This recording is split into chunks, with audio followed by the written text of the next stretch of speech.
Apakah Anda menderita bau badan? Nah, ini mungkin cukup menarik.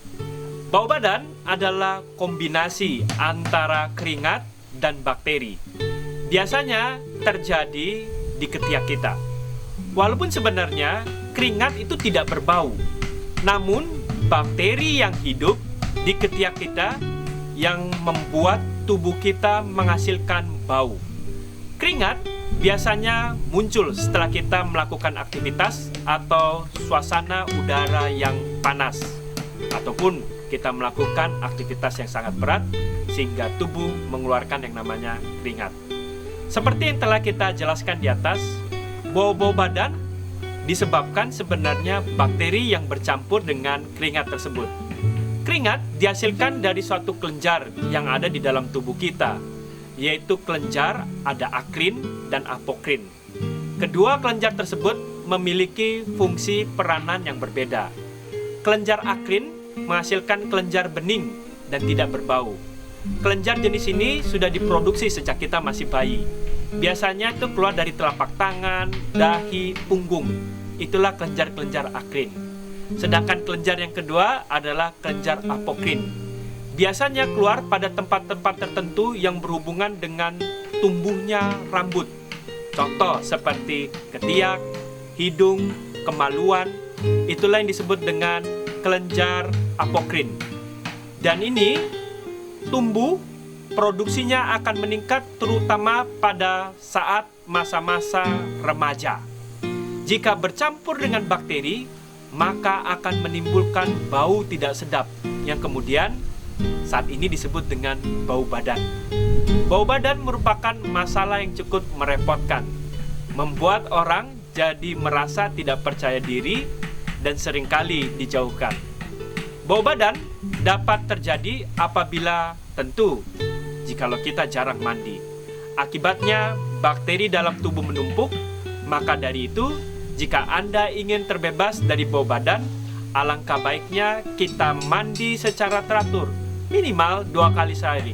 Kalau kita habis beraktivitas berat, lebih baik kita mandi jauh lebih sering dengan air yang bersih tentunya. Kemudian orang gemuk ini juga cenderung lebih mengalami bau badan. Kenapa? Orang gemuk memiliki pori-pori yang tersembunyi di dalam lekuk tubuhnya. Karena area ini sangat hangat, beruap, dan gelap, maka mikroorganisme berkembang pesat di sana. Maka tak diragukan lagi, bau badan itu pun akan muncul. Bau badan tak hanya disebabkan oleh kurang terjaganya kebersihan tubuh, tetapi ini juga bisa dipengaruhi oleh apa yang kita makan atau apa yang kita minum. Apa yang kita konsumsikan itu mempengaruhi kondisi bau badan kita. Apa saja makanan yang harus dibatasi agar terhindar daripada bau badan? Yang pertama adalah rempah-rempah. Rempah-rempah memiliki aroma menyengat. Contohnya adalah bawang putih, bawang merah, merica, cabai, ataupun kari. Biasanya ini akan memproduksi gas sulfur di saluran pencernaan kita.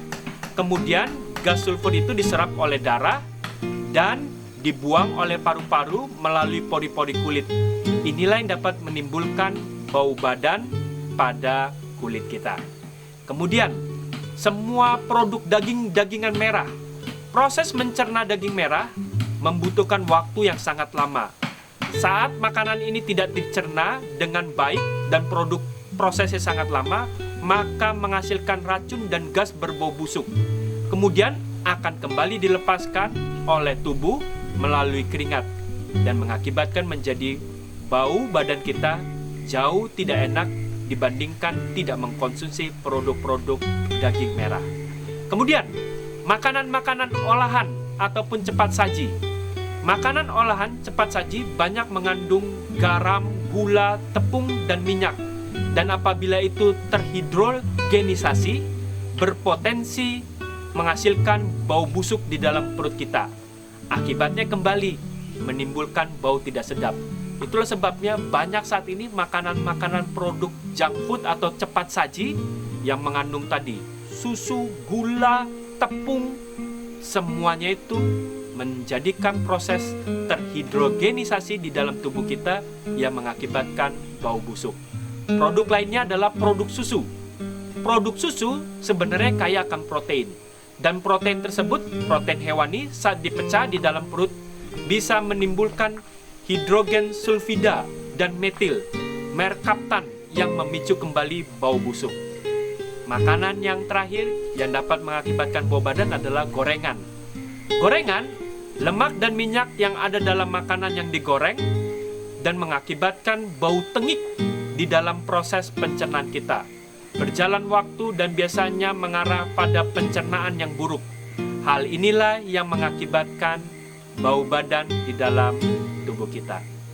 Pengobatan alaminya bisa kita gunakan yang pertama daun sirih. Daun sirih sudah sangat terkenal. Selain antiseptik, juga diketahui mengandung zat-zat aktif yang menghilangkan bau badan. Sirih dikenal ampuh menghilangkan bau badan, terutama yang ditimbulkan oleh bakteri dan jamur. Kandungan kimianya yang disebut asirin di dalam daun sirih, itulah yang menghilangkan bau badan. Salah satu caranya adalah ambil daun sirih segenggam, kemudian daun sirih tersebut direndam di air panas. Setelah air panas itu menjadi air yang sejuk, kita bisa gunakan untuk kita minum air yang dicampur dengan daun sirih tersebut. Atau kita juga bisa menggunakan daun sirih tersebut dimasukkan di air yang mau kita mandi, kemudian kita mandi. Dengan begitu membantu kulit badan kita tidak mengalami yang namanya bau badan. Kemudian daun kemangi. Daun kemangi sangat baik juga untuk menghilangkan bau badan. Daun kemangi selain berfungsi sebagai antiseptik, dia juga mengandung bahan-bahan yang dapat menghilangkan bau kurang sedap di dalam badan kita. Daun kemangi bisa kita makan secara mentah atau kita gunakan lalap atau sayuran urap. Yang berikutnya, kita juga bisa menggunakan ketimun atau jeruk nipis. Caranya adalah kita potong-potong ketimun, kemudian kita oleskan di dalam ketiak kita. Jeruk nipis juga kita bisa gunakan. Kita campur dengan mentimun untuk menghilangkan bau yang kurang sedap pada tubuh kita. Itulah tips-tips pada hari ini untuk menghilangkan bau badan.